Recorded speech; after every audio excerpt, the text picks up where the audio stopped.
Hello, welcome to John's Non Sequitur. And boy, do I have a show for you today. I've been waiting a long time for this one. I think you all know I have. I tried to work on it yesterday. It was a miserable mess, but I've went back to the books. I've done the studying. I've done the hard learning, and here we go. Today, we are talking about the future of sex robots. Sex robots. Yes, sex robots. Robots that will have sex with you. We're not talking about dildos. We're not talking about something you would hold like this. We're talking about actual humanoid-looking things that you can fuck. Now, ladies, listen. There's stuff for you out there, too. They've actually managed to make, well, they're beta testing, ones that just kind of lay there. It's just kind of like putting a dildo on a mannequin. Of course, anytime you get technology, the first thing you have to do is make it fuckable. I mean, they're working on VR headsets right now that play porn, so you can just, be in a porn. Let me read you some shit about sex robots.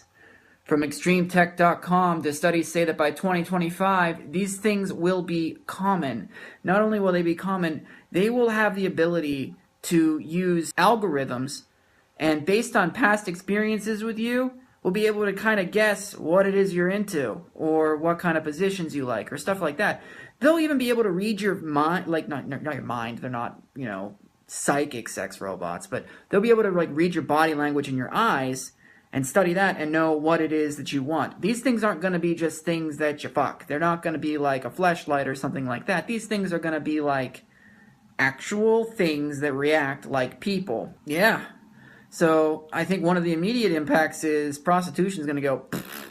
Another impact is, this is one that I don't think a lot of people foresee, is you might see less breeding. You might see less humans having sex. Now, obviously, there's obviously nothing better than the real thing. I mean, come on. Except that if you're a company making sex bots, I think you're going to try your very, very best to make the best sex bots. In fact, according to David Levy, who wrote Love and Sex with Robots, so he's the king of this stuff, he says that by 2050, it'll be normal to be marrying these things. The people who create them in Japan, they want you, and they've said this, to have an emotional attachment to these robots. And then, of course, there's some detractors to this. In fact, I read one. This is insane. Like, when I decided I was going to sit down and take notes on sex robots, I thought it was going to be fun, games, fembots, good times had by all. No, it's not. Somebody was writing an article on something called Breitbart.com in 2015 where they were legitimately terrified of this. They say that most of the accomplishments made by men, if not all accomplishments made by men, were not for furthering humanity. They were trying to impress women and get laid.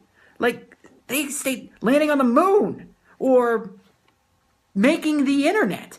They say that these things came from that. And I'm like, yeah, probably.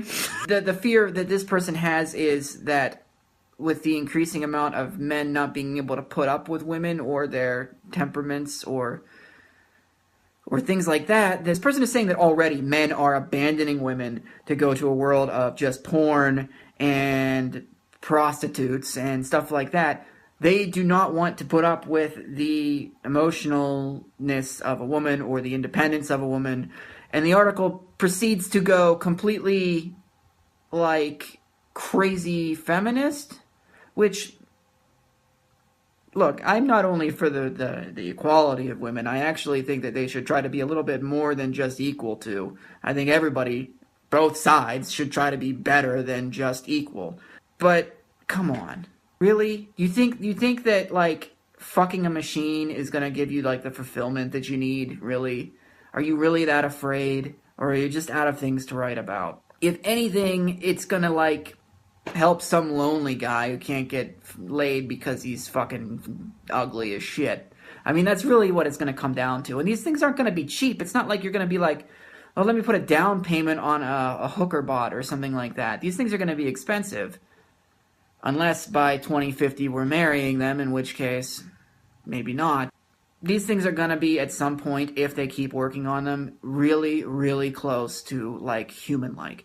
Because technology is currently heading towards a singularity, which is the point in which technology can go no further. It is already, like, exponentially getting more and more advanced at a faster rate. Now, there's going to be a point where it can't anymore. And at that point, your sex robots are going to be yelling at you because you spent $25 on a lottery ticket or something crazy like that. And in that case, then what? What, are you going to fuck a toaster now? Come on. But it is exciting to think that you're going to be able to have an emotional attachment to a robot. In fact, there's a movie, Lars and the Real Girl. Check it out. It's about a guy who falls in love with a sex doll. It's okay. It's Ryan Gosling, which you would be surprised would be in a movie like that, but he's good. He's good in that movie. All right, I got a little bit of time left. How about we do some logical fallacies, eh? Yeah? All right, let's do it. Okay, so today's logical fallacy on yourlogicalfallacies.com is the Texas sharpshooter. And I'm not going to have an argument with myself today because this is already going to be a pain to edit, believe me. There's about 15 to 20 minutes of video here. You're only going to get like 9. But there's I think I just saw a squirrel run behind me. Whoa.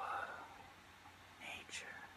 The Texas sharpshooter is when you cherry pick a data cluster to suit your argument or found a pattern to fit a presumption. This false cause fallacy is coined after a marksman shooting randomly at barns and then painting bullseye targets around the spot where the most bullet holes appear, making it appear as if he's a really good shot. Clusters naturally appear by chance, but don't necessarily indicate there is a causal relationship. Example, the makers of Sugarette candy drinks point to research showing that of the 5 countries where Sugarette drinks sell the most units, 3 of them are the top 10 healthiest countries on Earth. Therefore, Sugarette drinks are healthy. Example, I think, would be if you took a group of 100 people who were smoking and 75 of them were good athletes, you could tell people that that means cigarettes make you good athletes. In the 20s, that was true because the athletes were fat asses. But obviously they're just picking. And plus, 100 people is not everyone. You could have picked another 100 people and you would still maybe only have 75 good athletes. So, this is a common one. That is the Texas sharpshooter fallacy. So, that's all for today. I hope you learned a lot about sex robots. I hope you're not afraid of them for some reason. And I hope you stop being so goddamn stuck up about your sexuality because you have a dick or a vagina, it depends on who's watching this, and you probably want to use it sometimes, right? Right? Yeah, I would think so, so quit being so prudish. That's all. We'll talk tomorrow about God. Does that sound fun? Does to me. Bye!